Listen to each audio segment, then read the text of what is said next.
Madame, Monsieur, bonsoir, bienvenue dans Question Éco. Au menu ce soir, une spéciale formation professionnelle.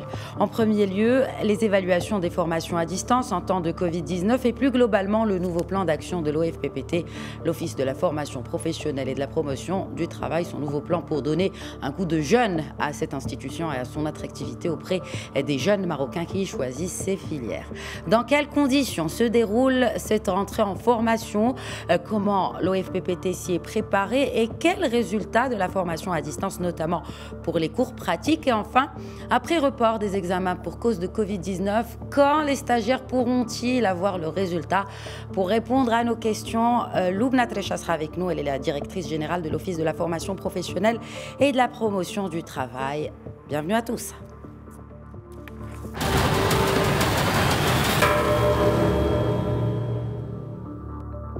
Et c'est donc la rentrée à l'OFPPT. Elle se déroule dans des conditions particulières. Coronavirus oblige bien sûr, mais vous allez le voir, les ambitions en matière de formation professionnelle restent fortes. C'est un papier de Ala Benani. Démarrage aujourd'hui de la rentrée en formation professionnelle. Pour le volet théorique, elle sera essentiellement dispensée à distance. Par contre, quelques cours seront assurés en présentiel pour les compétences professionnelles qui requièrent des travaux pratiques. Ces cours se dérouleront en respectant toutes les mesures sanitaires mises en place contre la propagation du coronavirus, réduction du nombre de candidats dans chaque salle, obligation du port des masques, stérilisation et aération des salles de formation, mise à disposition de produits stérilisants et respect de la distanciation physique. Cette année verra la concrétisation des projets de la nouvelle feuille de route 2020-2024 de l'OFPPT, dotée d'une enveloppe globale de 4,5 milliards de dirhams. Pour rappel, l'OFPPT a formé l'année dernière plus de 310 000 stagiaires, dont quelques 75 000 en formation alternée, une capacité de formation renforcée grâce au démarrage de 13 nouveaux instituts de formation pour une offre additionnelle de près de 4 000 places. Et avec nous depuis Casablanca, la directrice générale de l'OFPPT. Bonsoir Loubna Trecha et merci de répondre à notre invitation. Merci madame. Nous allons également rappeler dans la foulée que l'OFPPT, c'est un demi-million de places pédagogiques, 320 métiers proposés par les 368 établissements de l'OFPPT. Si nous devions commencer, Madame Trecha, par un bilan chiffré de la formation à distance au titre de l'exercice qui vient de se terminer. Merci pour votre invitation. Donc, bien sûr, pour s'adapter au contexte sanitaire, l'OFPPT a adopté à compter de mars dernier la formation à distance à l'image de l'ensemble des acteurs de l'écosystème éducation-formation. Pour cela, nous avons donc adopté une solution de classe virtuelle à travers laquelle nous avons pu créer une dizaine de milliers de classes virtuelles représentant l'ensemble des groupes inscrits à l'OFPPT, au profit desquels plus d'1,5 million d'heures de formation ont été organisées entre le mois de mars et le mois de juillet dernier. Donc, nous avons associé à cette solution la production de contenus électronique. Il s'agit de présentations, de documents pédagogiques, mais aussi de capsules vidéo qui ont été partagées avec les stagiaires à travers une plateforme à accès gratuit à Internet. Donc, si nous voulons dresser un bilan de cette première étape, c'est un bilan qui s'avère positif et encourageant si nous tenons compte du contexte dans le cadre duquel ça a émergé et qui nous a permis donc d'abord de s'assurer que l'ensemble des acteurs concernés ont un goût pour le digital et pour la formation à distance, mais aussi ça nous a permis de constater la limite de ce mode quand il s'agit d'un certain type d'activité. Très bien, nous allons y revenir, mais donc ça vous a également permis, n'est-ce pas, d'identifier quelques faiblesses. Donc on vient de le suivre avec vous, cette évaluation quantitative. Quid de celle qualitative et justement de l'impact qu'elle a eu sur ces étudiants ou ces formés?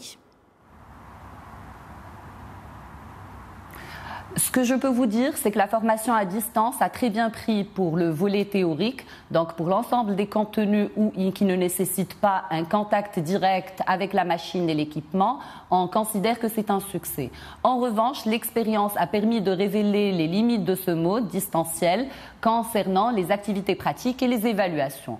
D'où nous avons pensé cette année à aller vers un mode qui réunit le meilleur des deux. Et là, vous faites référence, n'est-ce pas, au mode hybride. Qu'est-ce que c'est, Loumna Trécha, justement? De quoi s'agit-il pour cette rentrée? Oui. Donc, le mode hybride est une formule pédagogique mixte qui permet d'assurer la formation essentiellement à distance pour le volet théorique. Ça couvre pratiquement 60% des programmes en moyenne et ça peut aller jusqu'à 100% pour les filières qui s'y prêtent le mieux, notamment celles relevant des secteurs du digital, de la gestion et du commerce, avec des travaux pratiques qui sont organisés en présentiel au profit de groupes réduits de 8 personnes en moyenne, pour adresser les compétences qui nécessitent un contact direct avec l'équipement et la matière d'œuvre. Donc, ce sont des compétences qui peuvent varier dans un volume global de programme de 10% et qui peuvent atteindre jusqu'à 40% pour certaines filières, notamment du secteur de l'industrie et du BTP. Et nous l'avons suivi dans le papier, donc vous vous êtes bien préparé au sein de l'OFPPT et notamment en dispositif d'adaptation. Alors, est-ce qu'aujourd'hui, on peut dire que par rapport à l'expérience qui est passée, on est mieux outillé au sein de l'OFPPT pour répondre aux besoins qui, bien sûr, accompagnent cette période inédite que nous sommes en train de vivre liée à la Covid-19 ? Absolument. Donc la transition vers ce nouveau mode pédagogique a nécessité une lourde préparation qui a mobilisé toute l'institution pendant de longs mois. Concrètement, nous avons commencé tout d'abord par équiper l'ensemble des établissements du matériel informatique nécessaire et connecter tous les instituts à l'Internet haut débit de manière à permettre aux formateurs d'assurer les séances de formation à distance à partir des centres de formation. Concernant les programmes de formation, ils ont également été revus pour être adaptés au mode hybride, ce qui a généré une optimisation du volume horaire de pratiquement 30%. Pour réaliser la formation à distance, nous avons opté pour une solution de classe virtuelle qui a fait ses preuves et veillé à sa généralisation à l'ensemble du dispositif dans un souci d'harmonie et d'efficacité de pilotage. En plus de cela, nous venons de lancer la plateforme OFPPT Academy, donc qui est riche de plus de 4000 contenus produits en interne et déployer également une bibliothèque numérique contenant près de 40 000 ouvrages pédagogiques. Il s'agit d'un outil réellement formidable qui permet aux stagiaires d'accéder à un large panel de ressources didactiques adaptées à leur programme. Et enfin, nous avons adapté et revu l'organisation de nos séances pédagogiques en optant pour les classes multiples et les webinaires pour le volet théorique de manière à dégager suffisamment de ressources pour pouvoir assurer les travaux pratiques au profit de groupes réduits. Très bien. Et vous avez dit que justement cette pratique avait fait ses preuves. Est-ce que vous avez mis en place un procédé d'évaluation des cours qui ont déjà été transmis à distance et comment les stagiaires ont répondu à ces cours-là, au-delà du digital que vous avez évoqué tout à l'heure, qui a bien sûr reçu beaucoup d'intérêt, mais qu'en est-il des autres filières ? Alors, sur la base de l'expérience vécue l'année dernière, je peux vous confirmer que concernant le périmètre théorique, le mode de formation à distance permet d'atteindre l'objectif à pratiquement 100%. En revanche, quand il s'agit des activités pratiques, nous avons essayé de pallier à l'insuffisance de ce mode l'année dernière en produisant des capsules reprenant donc les gestes pratiques professionnels.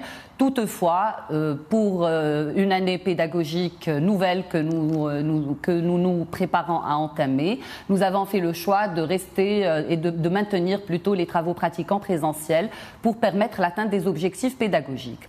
Donc, concernant l'effet ou on va dire la disparité remarquée entre les niveaux, pour les niveaux techniciens spécialisés et techniciens, il y a donc une appropriation globale de l'outil numérique.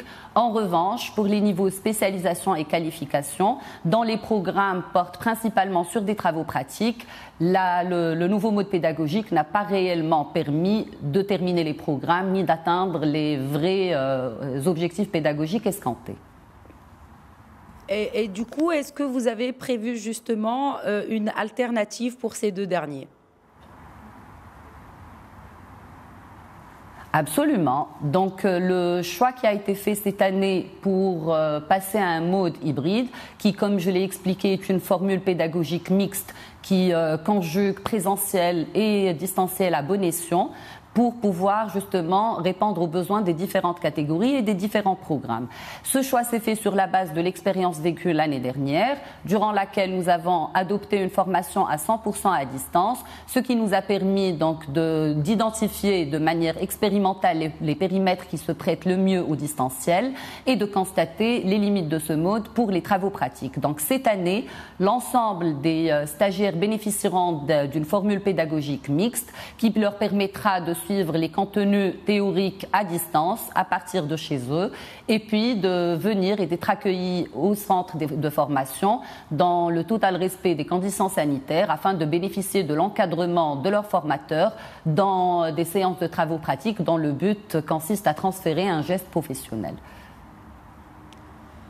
Qu'en est-il des examens, Loubna Trisha? Donc, il y a eu report des examens de juillet à septembre. Quid des résultats et également pour les diplômés de la date de leur diplomation? Donc, je peux vous confirmer aujourd'hui que l'opération est terminée, que les examens de fin de formation pour la promotion 2020 se sont déroulés dans de très bonnes conditions, avec aucun incident, alhamdoulilah.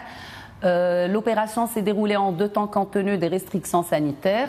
Elle a démarré la semaine du 15 septembre au niveau de tout le territoire national, exception faite des villes de Casablanca, Knetra, Sidi Qassem et Sidi Slimane, au vu des restrictions sanitaires et pour lesquelles les examens ont eu lieu la semaine du 5 octobre. La proclamation des résultats pour ces stagiaires a déjà démarré à compter du 5 octobre et la remise des diplômes est prévue à la mi-novembre, Inch'Allah. Je voulais en profiter pour féliciter tous les lauréats qui ont eu leur diplôme et leur souhaiter une bonne continuation professionnelle. Je me joins à vous pour les féliciter également. Parlons à présent du plan d'action de l'OFPPT, Loubna Trisha. Donc, un plan d'action, bien sûr, dans un contexte inédit, encore une fois, par rapport aux restrictions sanitaires. Alors, en plus de ce que vous avez détaillé par rapport à cette rentrée hybride, que pouvez-vous nous ajouter par rapport à ce plan d'action de l'OFPPT pour cette année que nous entamons, ou en tout cas que les stagiaires entament aujourd'hui? Alors, le plan d'action 2020 de l'OFPPT est particulier puisqu'il s'agit de la première année où nous avons entamé la mise en œuvre de la nouvelle feuille de route pour le développement du secteur de la formation professionnelle. Donc, j'épinglerai quelques chantiers majeurs qui ont été entamés cette année, à commencer par la restructuration de l'offre de formation. Donc, nous avons commencé dès 2020 à restructurer l'ensemble du portefeuille des filières. Nous avons procédé à la suppression de plus de 90 filières de formation jugées obsolètes ou peu attractives afin de pouvoir réallouer les ressources qui leur sont affectées vers d'autres parcours plus demandés. Nous avons également restructuré une quinzaine de parcours et initié 4 nouvelles filières représentant des spécialités demandées par le marché de l'emploi. Nous avons aussi travaillé sur l'amélioration de l'encadrement en optant pour des groupes de stagiaires ne dépassant pas les 25 pour les premières années.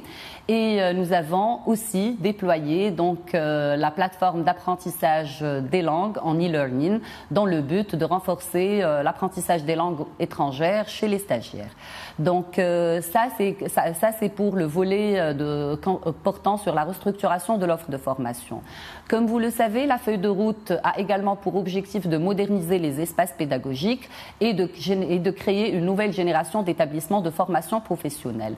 Dans ce sens-là, nous avons initié plus de 20 chantiers de mise à niveau des établissements existants, aussi bien sur le volet infrastructure que sur le volet équipement, et travailler sur l'avancement du programme des cités des métiers et des compétences. Et je vous informe qu'à date d'aujourd'hui, 5 chantiers de construction ont été lancés avec un objectif de lancer le 6e d'ici la fin d'année. autres que les chantiers de mise à niveau et des CMC. Nous avons initié cette année trois projets restructurants portant sur la mise en place d'une nouvelle plateforme d'orientation des jeunes.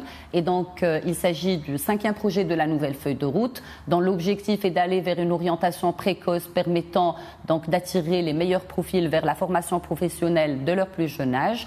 Nous avons également initié un projet d'encouragement et de sensibilisation à l'importance de l'entrepreneuriat qui sera donc déployé à compter de 2021 et aussi lancer un certain nombre de career centers.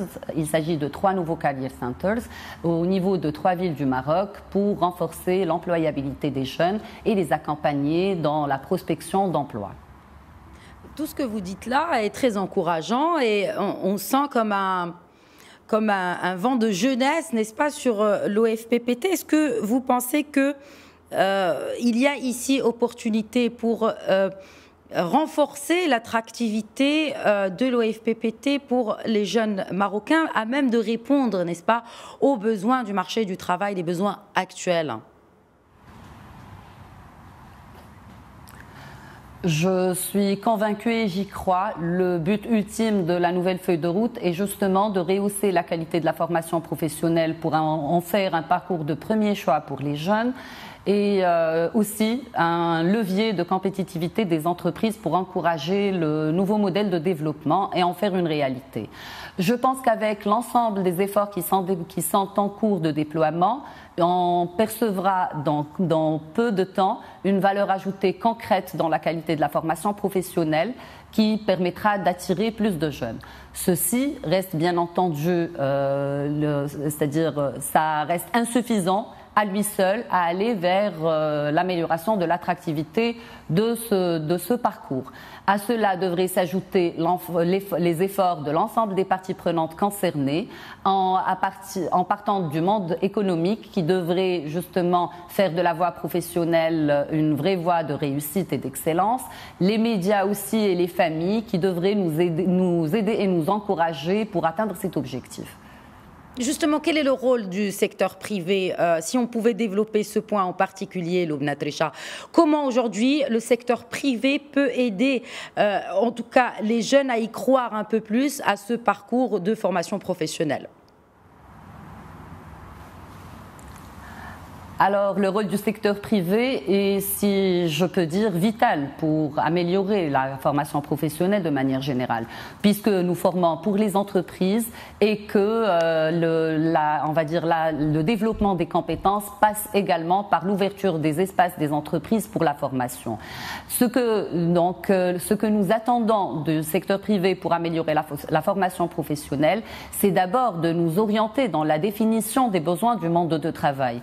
Comme vous le savez, donc ceci nécessite une planification préalable qui devrait se faire sur un pas de 3 ou 5 ans. Et l'OFPPT ne peut pas tout seul se projeter donc dans le monde économique et définir les vrais besoins des entreprises. Donc ce que nous attendons d'abord du secteur privé, c'est de nous aider à définir les projections en termes de besoins et en compétences et pour pouvoir justement les délivrer au bon moment une fois que l'entreprise en a besoin.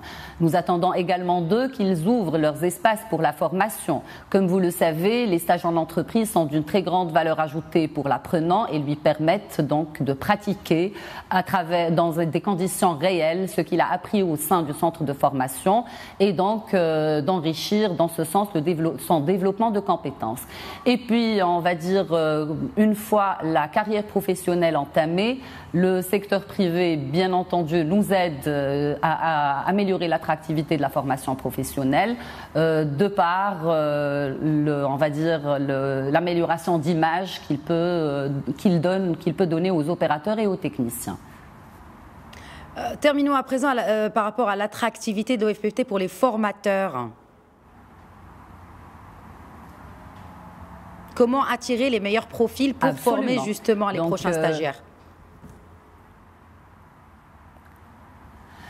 Donc, pour s'assurer de disposer des meilleurs profils pour assurer la formation professionnelle, nous adoptons d'abord un protocole de recrutement suffisamment exigeant. Nous accompagnons nos formateurs à travers donc plusieurs cycles de formation et de perfectionnement qui portent aussi bien sur le technique que sur les soft skills ainsi que sur les méthodes pédagogiques. Et donc, c'est un perfectionnement qui se continue, qui est maintenu dans le temps et en apportant donc à chaque fois on va dire le gradient en compétences nécessaires. Pour les cités des métiers et des compétences, nous avons opté pour une gouvernance en société anonyme avec un statut particulier pour les formateurs afin de pouvoir donc drainer la meilleure expertise sur le marché pour en faire profiter les apprenants. Très bien, merci beaucoup Loubna Trécha, directrice générale de l'OFPPT, d'avoir répondu à nos questions sur Médien TV.